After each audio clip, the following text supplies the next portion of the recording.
Man, I can't believe the season's already here. We're already going to do our first start sit video? Crap, I mean, I wanted to have a catchy new opening, something to, say hi to the people with. I just ran out of time.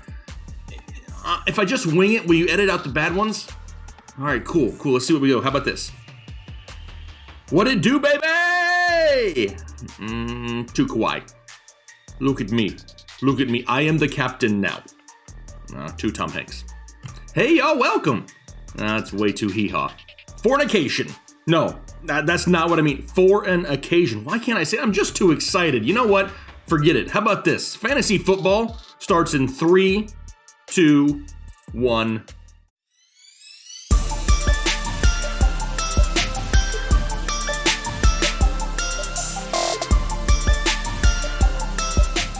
What is going on, Headliner Nation? Jake, Fantasy Headliners. Hopefully everybody's doing well out there. Today we're talking running backs, we're talking start sits, and we're talking week 1 of the NFL season. Super excited. A lot of people didn't think we would see this point of the year, but here we are. We stayed positive all year long, and now it's time to enjoy something in 2020. I have a few things I want to cover here real quick. First thing, we just hit 90,000 subscribers. That's a big milestone for us. We greatly appreciate the support out there. We could not do it without you, the viewer here on YouTube. Now it's on to the next one, right? We've been on this road to 100K for a while, and it's going to continue here in 2020. So if you're looking for some fantasy football content, you found the right spot. Hit that subscribe button. Second of all, it's regular season now, right? What does that mean? Well, maybe you don't care about all these channel announcements and what goes on behind the scenes of the channel that we talk about here at the beginning. Cool. There's timestamps down below for your viewing pleasure if you so choose. Next up, Patreon. It's going to be your guaranteed way to get answers on all your start sit questions. As you can tell, if you go through any of our videos,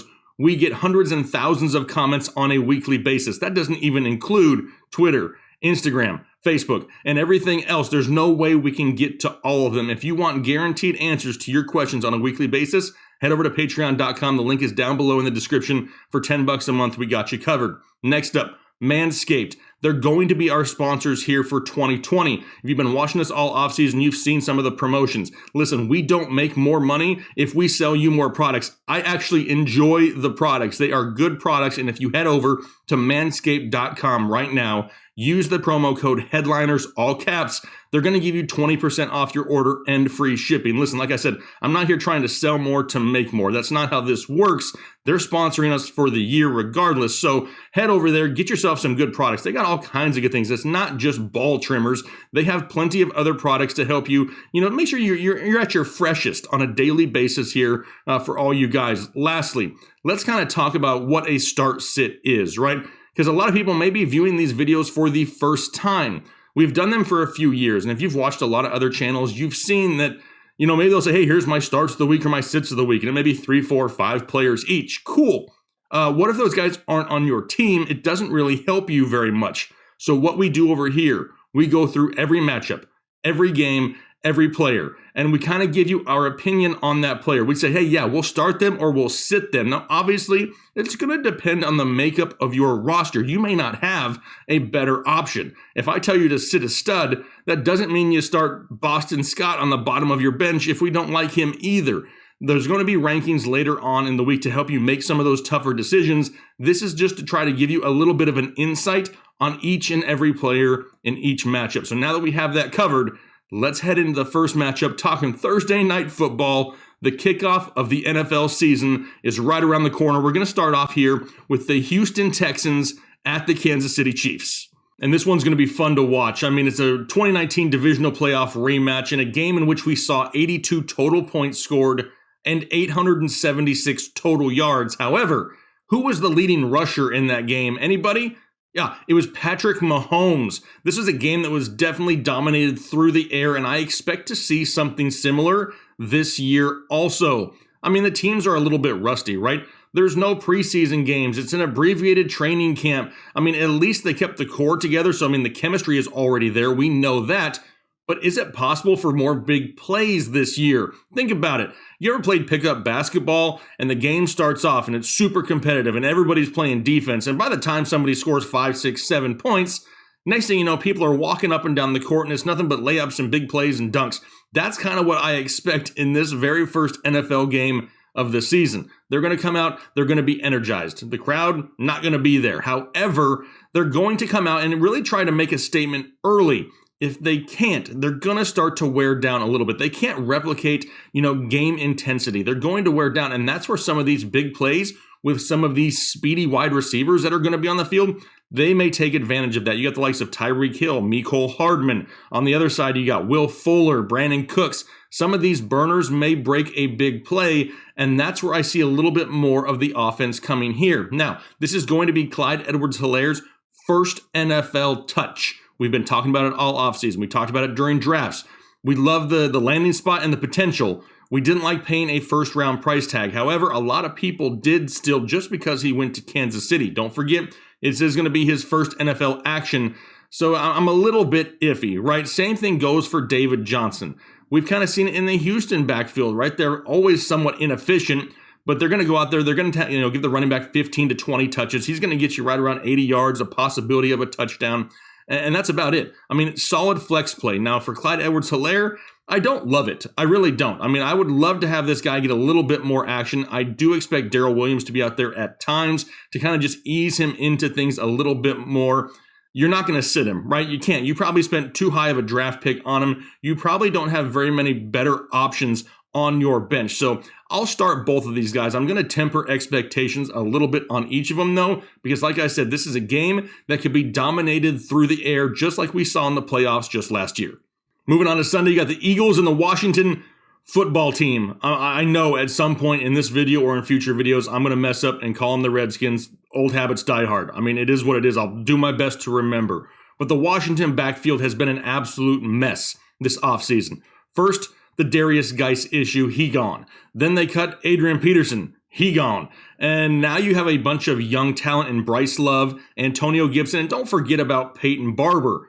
But what kind of split do we see from those guys here this year? In my opinion, the most talented of the bunch, probably Antonio Gibson. The most unproven of the bunch is Antonio Gibson. So it's really hard to trust any of these guys in week one. Now, don't get me wrong. I love Ron Rivera and I love his coaching scheme. One of these guys is going to emerge as a fantasy football asset. However, it's not going to be in week one and it's not going to be in my lineup. It's a very tough run defense for the Philadelphia Eagles. And right now, until we can figure out what type of share these guys get going forward, I'm going to pass on this backfield altogether.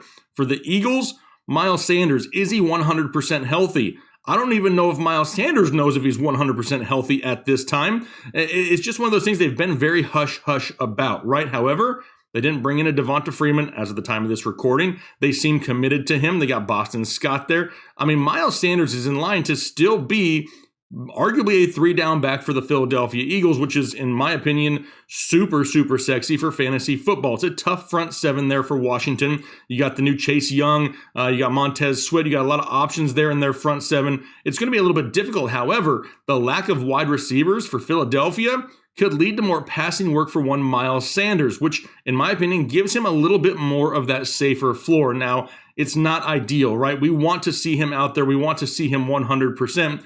That's when the ceiling comes into play. However, in the meantime, until we can see him fully healthy, he's more of just a safer floor play. I'm going to start him. Obviously, if I had him, you probably took him in the second round of most of your drafts. He's in your lineup, but don't go out there week one expecting RB1 type numbers. It may take a couple weeks until we see him fully healthy, but that ceiling is there. And if he can get healthy, he'll carry you throughout the fantasy football season. All right, so now we're going to stay in the Northeast. We're going to head up to New England where the Miami Dolphins will go this weekend, and it's going to be weird to see the Patriots, right? I mean, we've seen it here for a few weeks in some training camp videos and some still photos with Cam Newton. It's just going to look different this year, but how is the run game going to look? Well, no Damian Harris. Does that mean we see more Sony Michel? It's possible. I mean, last year against the Miami Dolphins, Sony Michel didn't do half bad. 39 carries, 157 total yards, and 2 touchdowns on the ground in the 2 games that they played each other. However, does he lose some of that short yardage? Maybe some goal line carries to Cam Newton calling his own number. In my opinion, that's entirely possible. And this is a different Miami Dolphins defense. They are much improved. They now have former Patriot Kyle Van Noy. They brought in Shaq Lawson. They brought over Byron Jones for the secondary. This is an improved team in Miami. This is not the crappy Dolphins that started 2019. And in my opinion, Cam could probably utilize a running back the likes of a James White a little bit more, right? We've at least seen that in Carolina with Christian McCaffrey. No, James White is not Christian McCaffrey. However, he's already had a big chunk of this offense, has James White, and with Tom Brady, and now I can see him kind of staying in that same role with Cam Newton. He's going to give you that safe floor, especially has to be in PPR leagues, half PPR, full PPR. James White, in my opinion, is the safer option on a weekly basis. Sony Michel is not exactly a guy that you roll out there that is super efficient that you can just count on weekly, right? He could totally blow up your lineup in a heartbeat just due to his lack of efficiency. James White, super efficient, super involved in the passing game, and they need pass-catching options right now in New England. I like James White a lot more. Possible checkdowns from Cam Newton here in week 1 in his first week in the Patriots offense. But what about Miami? You got Jordan Howard, you got Matt Breida. What kind of a split do we see there? They brought in Jordan Howard to really establish the early running game in Miami. They improved their offensive line. No, not greatly, but it's still improved over 2019. And with Ryan Fitzpatrick under center, I actually like it a little bit more. We know he can throw the ball down the field. The dude is like a diet version of Brett Favre out there trying to just, run and gun down the field. That could open up a few more rushing lanes for one Jordan Howard. It's definitely easier to run on the Patriots than it is to throw on the Patriots. And Jordan Howard getting that early down work and goal line work kind of makes him a solid, flex play. If you drafted him, more than likely you got him in like the 9th, 10th round or so. He's probably your running back 4. You're not dependent on it. Maybe you dealt with some injuries. Maybe you, whatever it may be. Maybe you just have an uneasy feeling. Jordan Howard is not a sexy name whatsoever. However, as a weekly flex play, I don't hate it either. Matt Breida, I kind of want to see what role he plays. It would not surprise me to see him playing in the slot at times, just to try to get him out in space in the ball. One thing that we haven't seen with Matt Breida is continued health, and that's the part that worries me. Yeah, he should be good to go week 1. How long does it last? Let's wait and see what type of role he has before we shove him into our fantasy football lineups. But Jordan Howard, if you're desperate, which hopefully you're not desperate in week 1 because that's a problem, I don't hate him as a flex play. Packers and Vikings here now, and nothing cute, right? Not going to be cute here in week 1. If you got Dalvin Cook, you're going to start Dalvin Cook in week 1. Last year in his one game against the Packers, he had 191 total yards in that game. The biggest question mark for the Minnesota Vikings, can Kirk Cousins open up the passing game enough to clear holes and openings for Dalvin Cook in the running game? If Olabisi Johnson or Justin Jefferson can't hold their own weight on the outside, it could make for a long day for Dalvin Cook. If those guys can get open and Kirk Cousins can find them, defenses have to be a little bit more honest. So if Kirk Cousins comes out firing early, that's to set up Dalvin Cook late. Don't worry, he's still a huge playmaker in that offense. On the Packers side of things, Aaron Jones. Now, he had himself a great game, a couple great games against the Minnesota Vikings last year. Also, in those 2 games, he averaged 155 total yards and 1.5 touchdowns per game just versus Minnesota last year. Now, Minnesota did add Yannick Ngakoue to their already solid front 7. So this is going to be a formidable front to run against. However, we've seen how they use Aaron Jones. He's not overly dependent on huge volume. How much does A.J. Dillon really see this week? We like A.J. Dillon. We like A.J. Dillon a lot. We think he takes away some touchdowns. Does he take them away immediately in week 1? If it's a goal line carry, it wouldn't surprise me. However, I don't think anything outside of the goal line he really takes right now. Maybe if it's a 3rd and short, he's on the field, stuff like that. But it's still going to be Aaron Jones early. A tough matchup for him, though. But if you got him, you're going to start Aaron Jones also. All right, now we're heading back down south to Florida for the Jacksonville Jaguars, where the Colts will be going here this weekend. And no more Leonard Fournette in Jacksonville, right? And please, please, please don't tell me in week 1 of fantasy football you're debating on starting James Robinson or Chris Thompson. If you are, you're already in trouble and you didn't draft enough running backs like we told you to do. There's no way that I could start either one of these guys here this week against the Indianapolis Colts. Are the Colts defense that great?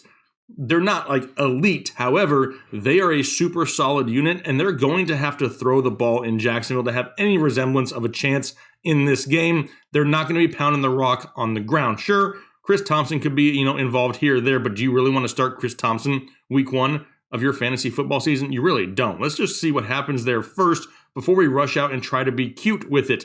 Now, for the Colts, it's a little bit more tricky, right? I mean, you got Marlon Mack, you got Jonathan Taylor. It's a 1-1 punch is what they want to call it because they like both these guys. And we've said it here throughout the offseason that Jonathan Taylor is going to win this job, take it over full steam second half of the year, but first half, Marlon Mack is still going to be involved, and that's okay. I think this is going to be an offense that has enough potential in the running game to supply two solid running backs. RB1 running backs, probably not. Probably low-end RB2 flex plays, but that's fine. That's probably where you drafted them as anyway. Heck, Marlon Mack, maybe your running back 4. Jonathan Taylor could be your running back 3, and I don't hate that. Nyheim Hines, could see him out there on passing downs, but I don't really expect the Colts to be trailing much in this game. So if they're not trailing, they're not throwing as much, which means we don't see as much Nyheim Hines. So that part doesn't quite worry me too much, but this is just too good of a situation to pass up on, right? It's a great matchup going up against Jacksonville, who is arguably one of the worst defenses in all of the NFL. You got the Colts with one of the best offensive lines. You're expecting to have a lead and to run the ball more. I will start both Jonathan Taylor or Marlon Mack as a flex play this week. I think they have safe floors. I don't know if they both see the end zone. However, with this opportunity against this poor defense, I'm fine with either one of them. Now, more than likely, you have better options than Marlon Mack, but if you don't, I don't hate him this week, but look for Jonathan Taylor to maybe start off a little bit slow in the first half and slowly acclimate him to the game speed, kind of similar to CEH, right? They're not just going to throw the kid out there and give him 25 carries a week from the very first time he touches the NFL football. It's going to be a little bit different, but in this matchup, I love it, and I'll start both of them as flexes. Bears and Lions up next, and I feel like I should start singing a line from Wizard of Oz. I don't know. So there's a chance that David Montgomery does not play, a very good chance that he doesn't play here in week 1. And if that's the case, how much more do we see of Tariq Cohen? Now, it's not official that David Montgomery has been ruled out. However, Chicago is going to have to throw the ball anyway a lot here this year. There's no more Darius Slay in Detroit. Jeff Okudah, in his first NFL start, is going to be out there for the Lions. And the Lions offense is going to come out looking to fire on all cylinders with Matthew Stafford and Kenny G. They're going to be playing catch-up at times in Chicago, and that really benefits Tariq Cohen. I prefer to stick with Cohen. Now, kind of those similar situations, right? Hopefully you're not reliant on starting Tariq Cohen, but maybe you're in a deeper league. Maybe you're in a league that starts 3 flex plays. Whatever it may be, Tariq Cohen has some solid value, a safer floor value, especially in PPR leagues here this year. I wouldn't throw him out there in a standard league. However, he is going to see that added volume in a negative game script, which could definitely play in his favor. I don't hate Tariq Cohen this week. We just need to monitor the injury status of David Montgomery. If for some reason Montgomery is active, I'm not starting Tariq Cohen, and I'm not starting David Montgomery either. Not on a short week, not coming off an injury. Just too risky, in my opinion, for week 1. What about Detroit? I'm not touching anybody here. We got DeAndre Swift. He's not 100% healthy. They just brought in Adrian Peterson. What about Kerryon Johnson? It's already coming out that Adrian Peterson's going to be involved. Heck, one of his quotes after he was signed is, "They're going to give me a chance to play." And it's obvious that this staff is not committed to Kerryon Johnson at this point. We've seen that for numerous years now. And Adrian Peterson actually has a past with the offensive coordinator and Darrell Bevell from his time in Minnesota. There's too much guessing here in Detroit, right? I expect him to be throwing the ball a lot all year long. And now that they have a trio of running backs, which one do we actually trust on a weekly basis? We're going to have to wait and see how they actually give these guys touches before we throw any of them into our fantasy football lineups. Moving on to the Las Vegas Raiders and the Carolina Panthers. This one's kind of a no-brainer, right? Josh Jacobs, Christian McCaffrey. If you got him, you're throwing him into your lineups. But it's a great matchup for one Josh Jacobs going up against probably one of the worst run Ds in the NFL in the Carolina Panthers. More passing work possible for him this year? Absolutely. That's something we're banking on, and that will really make his floor that much safer on a weekly basis. Plus, if Derek Carr can open up this offense on the outside with a Bryan Edwards or a Henry Ruggs, that's really going to open up the running lanes for Josh Jacobs even more. Absolutely love the potential for him here in week 1. For Christian McCaffrey, I don't care if McCaffrey was on the field by himself playing 1-on-11. He would probably still be in my starting lineup. There's no way that you sit him no matter what the scenario, unless he's like on one leg. And then maybe you think about it. But no, you probably start him anyway. You're starting Christian McCaffrey also in a matchup going up against the Raiders. Not a bad matchup whatsoever. This is where we really see how they utilize Teddy Bridgewater. Are they going to allow him to go down the field, or is he going to be dinking and dunking all season long? This is where we'll get a great understanding of how we can project Christian McCaffrey for the rest of the year, because if they really start to throw the ball down the field more, we may not see those huge numbers like we have the past couple years for McCaffrey. If they're dinking and dunking, everybody who took him number 1 overall is going to have a huge smile on their face. Jets and Bills up now, and let me ask you an honest question. Do you trust Adam Gase? I mean, really, do you trust Adam Gase? Because I do not. And this awkward back and forth between him and Le'Veon Bell is just more cause for concern. Bell hasn't had more than 18 carries, but 3 times there in New York with Adam Gase. He didn't see more than 5 targets in the passing game after week 9. They brought in Frank Gore this offseason. Then they tried to trade for Kalen Ballage. Why do you try to trade for Kalen Ballage? It's Kalen Ballage. The dude isn't good. Why are you trying to bring him in there? And now a tough matchup against one of the better defenses in the NFL in the Buffalo Bills. Plus the Bills on offense could come out and get to an early lead. The newly added Stephon Diggs. They have John Brown, Cole Beasley underneath. We expect Josh Allen to take a step forward this year. I could see the Jets, playing from behind majority of this game. Is that going to lead to heavy, volume on the ground for Le'Veon Bell? No, they're going to be playing catch up and having to throw the ball. I prefer not to start Le'Veon Bell. You may not have any better options this week, and you may be forced to do it. That's fine. You do what you have to do. I'm just not excited for it, and if I had those other options, I would definitely be considering it here this week. For Buffalo, you got Singletary and Moss, and there's a lot of Moss believers out there, right? Now, ever since the whole damn it Devin fumbling issue, all the Moss truthers are uniting and saying this is our time to shine. Sure, Zach Moss is going to be involved in this backfield. That was never a question, right? I mean, Frank Gore no longer there. He's kind of assume that role, right? And that's fine. Devin Singletary is never going to be a 3-down back in the NFL. He doesn't need to be. He's more efficient than that. We need this guy to get right around 200 touches a year to really return some serious value for where you took him in your fantasy football drafts. Can he go out there and get 12, 13 touches a week? Yeah, I think he can. In a game like this, the one downfall that he may have is if they get that early lead, they're not going to be throwing it to him out of the backfield. We may see more, Moss late in games, but don't forget, Devin Singletary is still going to be a solid part of this offense going forward. I'm not going to go out there and say Zach Moss is going to take over this job 100%, and we don't see Devin Singletary at all. That's not the case. Zach Moss hasn't proven that he can stay healthy in the past. So until that happens, we'll wait and see. But it's a solid offensive line and a great matchup. They got weapons on the outside to pull the defenders outside of the box. I'll take a stab at Singletary as my flex option this week. Zach Moss, though, I want to see what type of role they actually give him before we can go off of all the truthers' assumptions here in 2020. Browns and Ravens next, and 2 teams we know that are going to run the football a lot here in 2020. We've been saying all offseason that Chubb and Hunt can coexist. They both have value on a weekly basis. Nick Chubb's still going to touch the ball between 15 and 20 times a game. Kareem Hunt still going to be involved in the passing game, may actually see some time in the slot this year. A huge upgrade at offensive line. Offensive weapons on the outside with Landry and Odell. You got Hooper and Njoku on the line that takes some of the linebackers out of the equation at times. This is going to be an offense that's, built around the run. They're going to succeed at running the football despite whoever they may play. Both of these guys are going to have weekly value, and I'll start both of them here this week, obviously. What about on the Ravens side of things? A lot of people are excited about J.K. Dobbins, but don't be excited week 1. Give the guy an opportunity to touch the ball in the NFL, kind of like we've talked about some of these other rookie running backs, and then really see what type of role they're going to give him. Remember last year, a lot of people were excited about Justice Hill, and he barely even saw the field. Mark Ingram has produced in this offense before, and they're going to continue to use Mark Ingram as long as he is healthy. It's going to take an Ingram injury to really see more J.K. Dobbins. Just don't forget that Gus Edwards is still part of the equation. They like Gus Edwards in Baltimore, and he's seen some first-team reps in training camp here over the past couple weeks. We know they're going to run a lot in Baltimore, but right now, Mark Ingram is the guy that I'll trust to start on a weekly basis. Seahawks and Falcons up now, and all signs are pointing to a fairly healthy Chris Carson coming off of a fractured hip, which, yes, still terrifies me. But we do know that Pete Carroll is committed to Chris Carson as long as he's healthy. Last year, Carson had at least 17 touches in 12 out of the 15 games that he plays. Now, we know Seattle, they want to run the football. Why? Why do they want to run the football in Seattle? Well, they want to open up the passing game and the big play opportunities for one DK Metcalf and Tyler Lockett.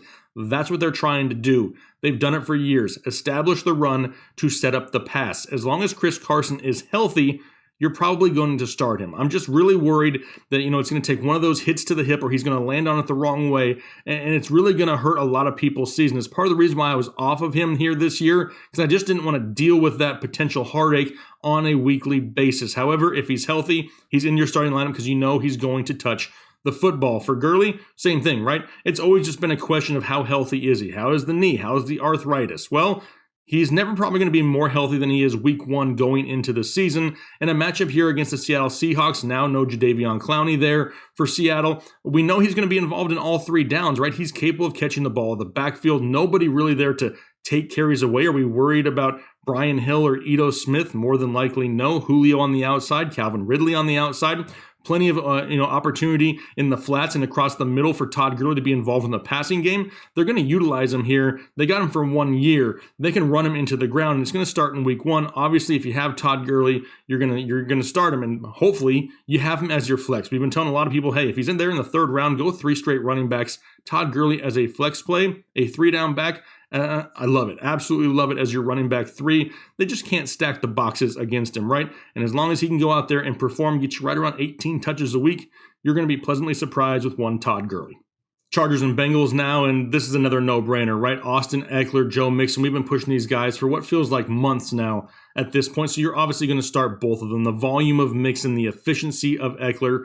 We know Eckler's not going to go out there and touch the ball 20 times on the ground. We know that, and that's okay. He's not done that really much in the past, and he's still put up huge numbers due to that efficiency. They're going to have him all over the field. Absolutely love Austin Eckler. For Cincinnati and the Bengals, for Joe Mixon, it's an improved offensive line, right? They get 1st-round pick last year, Jonah Williams back. And we know that Joe Mixon can be there all 3 downs. Am I overly worried about Gio Bernard? No, not really. There's a rookie quarterback there with Joe Burrow. He may check down at times. Joe Mixon, trying to get him more involved in the passing game. I'm looking for Joe Mixon to get right around 20 touches a week on a weekly basis in this offense with Joe Burrow under center. Both these guys are going to be must-starts for me here week 1.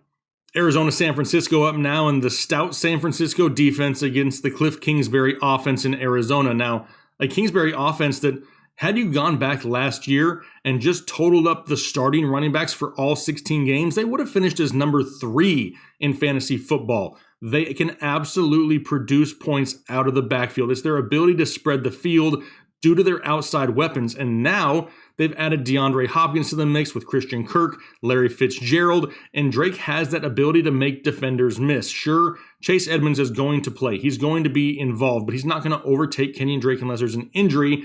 And even though Edmonds may come in and look pretty good, that's kind of what we saw last year too, right? I mean, that's just the reason, that's just the way this offense works. Whoever is in that backfield is going to have the potential to have a super solid game. It's just the way they can spread the field and get the guys the ball in space. I'll start Kenyon Drake. I'm not too worried about the boot issue. He's done that in the past. As for Chase Edmonds, not going to start him. I think it takes a Kenyon Drake injury in order to make him start worthy in fantasy football. However, if he's available on your waiver wire for whatever reason, he is a name that I would grab. For San Francisco, I mean, we have Tevin Coleman, Raheem Mostert, Jerick McKinnon is a name that's been thrown around some this week.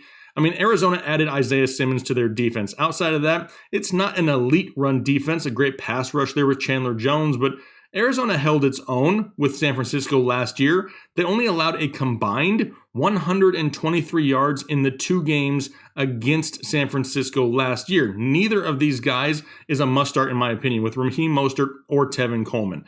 If you drafted both of them, Mostert's probably your running back 3-ish. Maybe you went heavy wide receiver early and he's your number 2, and Lord help you. Tevin Coleman kind of just comes and goes in this offense, right? How is Jerick McKinnon involved in this backfield? Just a lot of questions on how they may split touches. What I do see, though, is that Raheem Mostert will get the first crack at the early down work. The first crack at the early down work on a team that we know is going to run the ball a lot because it has limited pass-catching weapons. I'll take a stab at Mostert as a flex play if I need somebody. Outside of that, though, I'm just going to wait and see in this backfield and see how they really spread these touches around. It's going to be interesting to watch to really see how involved Jerick McKinnon is, because this is a guy just a couple of years ago that went to San Francisco and everybody was up in arms on how Kyle Shanahan could use him. We just got to see him on the field and see how it starts to work. So in the meantime, just Raheem Mostert for me. Bucks and Saints up now, and this one's going to be fun to watch. I mean, you have 2 solid defenses, 2 high-powered offenses, 2 quarterbacks over the age of 40, wide receiving weapons all over the place, improved offensive lines. It's hard to not want almost every part of this game. I mean, if you have Alvin Kamara, he's going to be a must-start for you. It looks like he should be good to go 100% for week 1. Latavius Murray, I don't know about week one. I see a lot more throwing in this game. I think Kamara will be a lot more involved in the passing game and the ground game. This game could have a lot of points scored, and Latavius Murray is one of those guys that I can see a lot more when the Saints have a lead. He gets the garbage points late. But what about Tampa Bay? Ronald Jones, Leonard Fournette, what kind of split do these guys see? I mean, how involved is LaShawn McCoy in this backfield? I mean, I've said say no to Rojo for years, and I can't really say yes to him right now. There's just no for sure that he's going to get the touches. Now, all signs point to Ronald Jones being the starter, getting lead back role, at least for the first week or two till Fournette, really gets into this offense. But I would not put it past Bruce Arians one bit to make sure that Fournette is not out there and he doesn't get 12 to 15 touches this week and all the goal line work. We know that Fournette can catch passes out of the backfield, so that's not a liability. We know he's good in blitz play pickup. I don't know if we don't see more Leonard Fournette than a lot of people are expecting this week. I would take a stab at Fournette as a flex play only. Maybe if you're in one of those leagues where you have multiple flex spots, then I throw in Leonard Fournette. It's not a given that he sees volume. This is a risk. I'm telling you right now, this is 100% a risk. I just don't know if I want to trust Ronald Jones week one of my fantasy football season. This may be the best week he has all year. But hopefully you didn't go through your draft and have to depend on Ronald Jones either. So you probably have some pretty good options. It really just depends if you want to take that risk or not. Personally, I'll roll with Fournette and hope he can get 12 touches, maybe a touchdown on the ground, give you 50, 60 yards and a touchdown, 12 fantasy points. I'm okay with that as a flex play here in week one. Cowboys and Rams up now, and we all know that we're going to start Ezekiel Elliott, right? That is no question whatsoever. But it's a tough front for the Rams, right? You know about Aaron Donald there, and there's some missing pieces on the Dallas offensive line. Remember, no more Travis Fredericks. La'el Collins is out. Does Zeke see more work in the passing game? Does he really need it? I mean, they have Michael Gallup and CeeDee Lamb and Amari Cooper. There's a chance he really doesn't. Tony Pollard there also. So we're going to be really reliant on volume. However, I can see Dallas getting a lead early in this game and really relying a little bit more on Zeke Elliott, which is great. But like I said, if you got him, you're going to start him. For the Rams, you got what? Cam Akers, Malcolm Brown. Does Darrell Henderson play? I mean, maybe all three play and they split touches. That is going to be the biggest question mark here throughout at least the beginning half of this season. It's something we need to pay attention to and watch. None of these guys will be in a lineup that I have. Between the bad offensive line, an offense that's going to have to try to keep up with Dallas and really throw the ball down the field a lot, which one of these guys are going to be involved in the passing game? I would hope it'd be Cam Akers, but I don't want to go off hopes and dreams here in week one of fantasy football. I'll wait and see on this backfield. I'll sit all three of them and just roll with Zeke in this game. Monday Night Football now, doubleheader. First game, Steelers and Giants, and Barkley's going to be an obvious must-start, right? I don't need to sell you on starting Saquon Barkley, but this is a difficult matchup for him. Look for him to be a little bit more involved in the passing game this week. Try to get him the ball out in space. However, it may be one of those games where you're going to be reliant on that one big play for Saquon Barkley. He may go, a few carries and not go anywhere, and you're starting to sit there and watching the screen and you're starting to worry. Don't forget, this is the guy that can turn your fantasy day around in just one carry. Never give up on Saquon Barkley. Just a difficult matchup. For the Steelers, you got James Conner. He looks like he's in great shape. His back is the size of a billboard. Big Ben looks like he's healthy, which is great for this offense. They have outside weapons with Juju, Deontay Johnson, James Washington. They got Eric Ebron at the tight end position. They have options in this offense to really open up the game, the running game for James Conner. But don't forget, he's also always been involved in the passing game. Those short check down passes could be there once again this week. It's a safer play for James Conner. He's healthy, right? One of the biggest knocks is, does the guy ever stay healthy? Well, it's week one. He's healthy. Throw him into your lineup. I like James Conner here this week also. Last game of the week, Titans and Broncos, and I'm not going to lie. It's really hard for me to say to start Melvin Gordon or Phillip Lindsay. I mean, it's a difficult matchup to go against the Tennessee Titans. They just added Jadeveon Clowney. It's a great front seven in Tennessee. Plus, there's passing weapons available for Drew Lock in this offense. What is the split going to be? Is it going to be a true 50-50 split? I mean, it's possible that it really could be. Phillip Lindsay is not going to go away. This guy is out there, fighting for touches every single week, and all signs are pointing to him absolutely getting them. I mean, so when you go into your matchup and you have a Melvin Gordon, what are you going to do if Melvin Gordon only goes out there and gets 12 touches? He's not somebody who's been overly efficient for his career. So now you're banking on the fact that you need him to score a touchdown. Phillip Lindsay, what if he's out there and he gets 8 to 10 total touches? and he doesn't break off that big play that we've seen him do before, now all of a sudden he's touchdown dependent.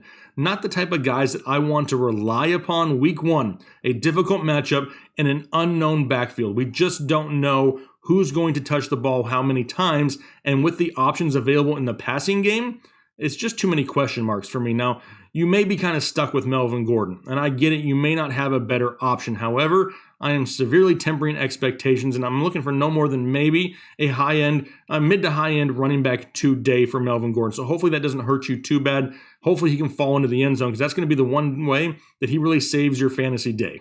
For Tennessee, is it really a question? If Derrick Henry is there, you're starting Derrick Henry. The offense is going to run through Derrick Henry to try and open up the passing game. That's the way they do it in Tennessee. That's the way they've done it. That's the way they're going to continue to do it. I am not afraid of this Denver defense whatsoever when it comes to Derrick Henry. The guy's volume speaks for itself, right? You just can't ever think about sitting a guy who's going to touch the ball 20 plus times a week. Got him in the lineup, even though it is somewhat of a difficult matchup for him here going up against the Denver Broncos. All right, so those are all our start sits here for week one fantasy football. If you have any questions, throw them down below. Like I said, we'll get to as many as we possibly can, but if you're looking for those guaranteed answers to all your fantasy football questions, Patreon is where you need to go. The pro package starts right there at $10 a month to get you all kinds of bonus content and guaranteed answers. So make sure you go check that out. Hopefully you enjoyed the video. If you did, hit the subscribe button. We're on the road to 100,000, only 10,000 left to go. And then we're throwing a party with Headliner Nation. So hopefully you guys enjoyed the video. Appreciate the support, and we'll talk to you later.